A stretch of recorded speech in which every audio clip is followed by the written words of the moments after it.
Hello à tous, j'espère que vous allez bien, que vous avez passé une bonne journée. Alors je voulais juste vous parler d'une différence fondamentale dans votre business si vous êtes thérapeute, coach et que vous accompagnez d'autres personnes. Je vois souvent, très souvent cette erreur. C'est l'éternel élève en fait. Alors je m'explique.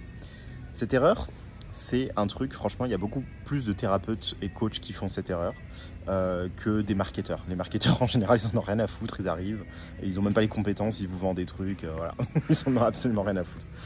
Certains, pas tous, il y en a, ils sont, voilà. Mais en tout cas, dans, euh, dans les stéréotypes, c'est comme ça qu'on voit les choses. Et du coup, il y a un truc, en fait, que j'ai remarqué, c'est que ouais, c'est toujours le même problème. Hein. Je suis désolé les gentilles petites bichettes bienveillantes, mais c'est toujours le petit problème de ça en fait. Pour l'amour de l'humanité, enfin votre illusion en fait pour faire du bien à l'humanité, faut être des bonnes personnes parfaites, etc. Donc je dis bien illusion parce que c'est complètement faux.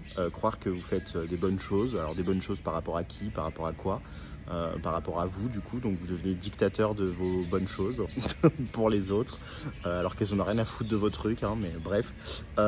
Et du coup en fait on se retrouve à avoir ce syndrome en fait de l'éternel élève, à se dire que on veut évoluer et donc du coup on n'est jamais, en fait on se positionne jamais comme étant un expert quoi, comme étant la personne avec qui va pouvoir aider les autres personnes en fait. Pourquoi? Parce que on apprend tous les jours de notre vie. Alors il y a une grande différence entre apprendre tous les jours dans ta vie et te positionner comme entrepreneur. Quand tu es entrepreneur, mon coco, et que tu vends des choses, moi je vais jamais acheter chez quelqu'un qui n'est pas positionné dans ce qu'il dit. Hein. Franchement, je vais pas du tout acheter chez quelqu'un qui est en mode oui, mais moi je suis un éternel élève. Non, dégoûte-moi carrément. Pourquoi? Alors, je vous dis, parce que moi je vous le dis clairement, direct, comme ça vient. Mais les gens, en fait, eux, ils ont la même chose, mais en inconscient, en fait. Parce que tout le monde se branle le cerveau, donc on le sait pas ça. Et en fait, vous n'allez pas comprendre pourquoi vous n'avez pas de clients, pourquoi personne vient chez vous, et pourquoi finalement vous faites fuir les gens. Tout simplement parce que vous n'êtes pas positionné. Moi, pourquoi? Malgré ma vulgarité, malgré le fait que, que je suis assez vénère en fait dans mes photos, dans ma vidéo à chaque fois, j'ai quand même des clients, quand même des personnes qui s'intéressent, etc. C'est que la différence, en fait, j'ai confiance extrêmement en ce que je fais, et du coup, j'exprime mon truc, en fait, je suis positionné. Mais ça ne veut pas dire que j'arrête d'apprendre, hein. Ah mais ça c'est un truc de ouf, ça veut pas dire que j'ai arrêté d'apprendre, j'ai arrêté d'évoluer, j'ai arrêté de me former, pas du tout. Je continue à faire ça de mon côté, mais est-ce que le monde est obligé de savoir que je suis en train de me former tous les jours en mode... Enfin, qu'est-ce que vous voulez prouver en fait à montrer que vous faites des stages, des coachings? Vraiment, tu vois, ça c'est important de le savoir. C'est quoi que vous voulez prouver en fait quand vous montrez au monde que vous êtes en train de faire ça? Vous voulez montrer quoi en fait? Que vous êtes suffisamment et suffisamment conscient pour continuer à évoluer? J'espère bien que vous êtes suffisamment conscient. Hein. Si vous êtes dans le dev perso, dans les accompagnements, vous aidez les gens, j'espère bien que vous continuez à vous-même travailler sur vous. J'espère bien, parce que sinon, ce serait un peu le pompon, quoi. Mais voilà, mais en fait, comme tout, dès qu'on commence à vouloir prouver quelque chose, c'est qu'il y a quelque chose derrière, en fait, on se prouve à soi-même, en fait. Et donc, du coup, on est en train de juste démontrer à tout le monde qu'en fait, on n'a pas du tout confiance en nos compétences, on n'a pas du tout confiance en notre positionnement, et on continue à apprendre parce qu'on est des pauvres bichettes, éternels élèves, et qu'en fait, on n'aura jamais la vérité absolue. Mais ça, on le sait, en fait. Ça, vous révolutionnez rien du tout. Hein. Tout le monde sait que la vérité, elle évolue au fur et à mesure. Il y a 2000 ans, on faisait des saignées. Aujourd'hui, on fait plus des saignées. Enfin, ouais, ça évolue. Mais du coup, quoi? Du coup, on arrête de faire, du coup. Vu qu'on attend le moment où ça sera une vérité. Et ça, c'est un problème. C'est un problème parce que ça vous empêche finalement de commencer à vous positionner, en fait, et à évoluer. Parce que en attendant une évolution, vous n'évoluez pas. Voilà.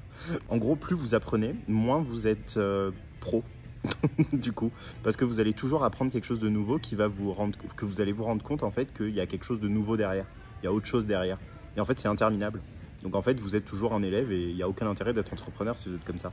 Il faut juste être client. Client, venez chez moi, hein, vous allez en apprendre beaucoup sur vous. Hein. Voilà, soyez juste client du coup, et ne devenez jamais entrepreneur.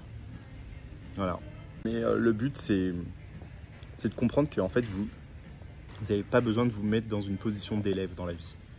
La vie fait que vous apprenez, que ce soit par les choses que vous allez voir, les opportunités ou la souffrance. Mais vous allez quand même apprendre.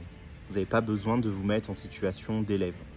Voilà, positionnez-vous, dites votre vérité du moment, et si elle change dans 2 jours, on n'en a rien à foutre en fait. Elle a changé dans 2 jours, et puis voilà. On ne va pas commencer à essayer d'avoir une vérité éternelle, à rechercher en fait une vérité suprême et éternelle, parce que sinon là on rentre dans le dogme, et on rentre en fait dans tout ce qui est religion du coup. Donc si vous voulez prêcher la bonne parole, oui, allez dans les religions, faites votre truc, mais ne devenez pas entrepreneur, ça n'a rien à voir en fait. Voilà. Et ça, c'est les recherches de vérité. Moi, j'étais grave dedans. Et c'est vrai que la recherche de vérité, elle nous envoie, en fait... elle développe notre ego plus que nos compétences, hein, je vous le dis. Notre ego, il devient de plus en plus fort et vaillant. On commence à... Bah ouais, parce que comme on se sent comme des merdes, on récupère la connaissance pour se sentir comme Jésus-Christ sur Terre. Donc du coup, forcément, après, on commence à se la péter un peu avec nos connaissances. Parce qu'on se sert de ça pour nourrir notre ego, en fait. On ne se sert pas de ça pour aider les gens. Ça, il faut arrêter. Il faut vraiment arrêter avec cette idée que vous aidez les gens. Vous aidez personne en fait. Vous vous aidez vous-même. Et si la conséquence c'est aider les gens, bah, tant mieux. En fait, il n'y a pas besoin. La conséquence en fait de ce que vous faites, ça va être aider les gens. Mais il ne faut pas que ça soit un but absolu. Parce que là, vous vous positionnez en sauveur du monde et en la personne qui a toutes les connaissances, compétences et tout le bordel. Et pour ça, du coup, bah, c'est assez difficile hein, parce qu'il faut avoir énormément de compétences et de connaissances. Et donc, vous êtes l'éternel élève qui n'arrête jamais de chercher des nouvelles méthodes, des nouvelles vérités. Et donc, vous n'allez jamais être positionné. Voilà, voilà. Donc maintenant, on se réveille, on arrête de faire ça. On se positionne avec le savoir qu'on a dans l'instant. On estime que ce savoir, il est important parce que voilà, vous vivez votre vie avec et vous exprimez votre putain de couleur. Donc si votre couleur aujourd'hui, c'est de dire que la PNL, c'est le meilleur outil qui existe sur Terre, bah, vous dites que la PNL, c'est le meilleur outil qui existe sur Terre. Voilà. Et si dans 3 jours, vous découvrez un autre truc et vous dites bah, finalement, c'est pas comme ça qu'il faut faire les choses, il faut le faire comme ça et c'était de la merde la PNL, bah, vous dites ce que vous pensez en fait. Ça, c'est un truc, personne ne veut le faire. On est là tous à s'entresucer en mode tout va bien. Bah non, en fait, ça fait évoluer personne ça. Ça fait évoluer personne, ni dans sa pensée, ni dans sa réflexion, ni dans son positionnement. Et après, ça rend tout le monde mollasson en mode oui, mais non, moi je respecte ta vérité, moi je respecte. Ah, mais tu peux respecter les gens et dire que t'es pas d'accord en fait. Hein. Genre, on n'est pas obligé parce que tu respectes la personne, lui dire que t'es d'accord et que oui, elle a sa propre vérité. Mais ça, on le comprend. Moi aussi, je comprends ça. Donc oui, je sais que chacun a sa vérité. Mais en fait, c'est même pas ça parce que ça fait trop genre je suis tellement bon que je te laisse ta vérité. Non, en fait, c'est ça qui est derrière en fait. Non, quand vous comprenez que chacun a sa vérité, c'est que vous le comprenez en fait dans le fait que chacun a sa vision de la vérité. Et donc oui, il a raison dans ce qu'il dit. Bref. Je suis en train de parler de plein de choses en même temps, je ne sais même pas si c'est logique, je ne sais même pas si ça a du sens. Mais c'est ma réflexion du moment et je voulais vous en faire part parce que vraiment je trouve trop de personnes galérer. Et je vois qu'ils galèrent tout simplement parce qu'ils sont encore en position d'élève. Mais juste en fait pour votre business, c'est important que vous soyez positionné. Voilà. Que ça plaise ou non, que ce que vous dites est vrai ou pas. Voilà, c'est en fait enlever le fait qu'il faut dire des choses vraies. Vous n'êtes pas obligé de dire des choses vraies, mais par contre vous pouvez dire des choses avec le cœur et ça va vibrer d'une certaine manière. Donc ça c'est le plus important. Après c'est à voir c'est quoi ce qui vous fait vibrer en ce moment en fait, tout simplement.